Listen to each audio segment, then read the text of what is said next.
మోడీ చుట్టూతానే ఎన్నికలు, మోడీతోనే ఎన్నికలు అనేటటువంటి స్టేజి నుంచి అది మరీ పెర్వర్షన్ కాకూడదని ఆలోచిస్తున్నట్టు. గతంలో చూస్తే కనుక ఏ రాష్ట్రంలో ఎన్నిక జరిగితే అక్కడ 100కి 60% మోడీ ప్రచారం ఉండేది, మిగతా లోకల్ వాళ్ళది 40% ఉండేది. కానీ దాంతో మోడీ చుట్టూతానే తిరగాల్సి వచ్చేటప్పటికి గ్రౌండ్ లెవెల్ హోంవర్క్లు చెయ్యక దెబ్బతిన్నది వివిధ రాష్ట్రాల్లో భారతీయ జనతా పార్టీ. అందుకనినే మొన్నటిసారి జరిగినటువంటి కాశ్మీర్ ఎన్నికల్లో కానీ, అలాగే హర్యానా ఎన్నికల్లో కానీ మోడీ ప్రచారాన్ని పరిమితం చేశారు. అది పాజిటివ్ సిగ్నల్ అయింది, హర్యానాలో విజయం సాధించడానికి కారణమైంది.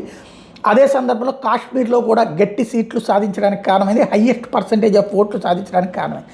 ఇప్పుడు అదే ఫార్ములాని మిగతా చోట్ల కూడా, ఇప్పుడు మహారాష్ట్రలో క్రిందటిసారి అయితే దాదాపు 100కి 60-70% ప్రచారం మోడీనే. కంప్లీట్గా యాత్రలు, ప్రచారాలు, సభలు అంతా ఆయన బేసిస్ మీద నడిచింది. దేవేంద్ర ఫడ్నవీస్ వీళ్ళందరూ కూడా పక్కెళ్ళిపోయారు. ఈ దఫా మాత్రం అక్కడ ఇటు పవన్ కళ్యాణ్, చంద్రబాబు లాంటి వాళ్ళు పిలుస్తున్నారు, మిగతా వాళ్ళందరినీ తీసుకుని మోడీది పరిమితం చేశారు, మోడీ లిమిట్ చేస్తున్నారు.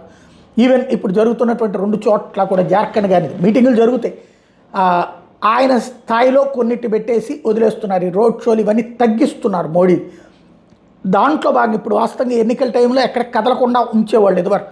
ఇప్పుడు అలా కాదు, విదేశీ పర్యటనకు కూడా వెళ్తున్నారు. 3 దేశాల పర్యటన కోసం మోడీ శనివారం ఢిల్లీ నుంచి బయలుదేరి తొలుత ఆయన నైజీరియాకి, ఆ తర్వాత G20 శిఖరాగ్ర సదస్సులో పాల్గొనేందుకు బ్రెజిల్, అక్కడ వివిధ సభ్య దేశాలతో భేటీ కావడం, ఈ కార్యక్రమాలన్నీ చేస్తున్నారు. తద్వారా మోడీ రూటు ప్రస్తుతం భారతీయ జనతా పార్టీ మార్చింది.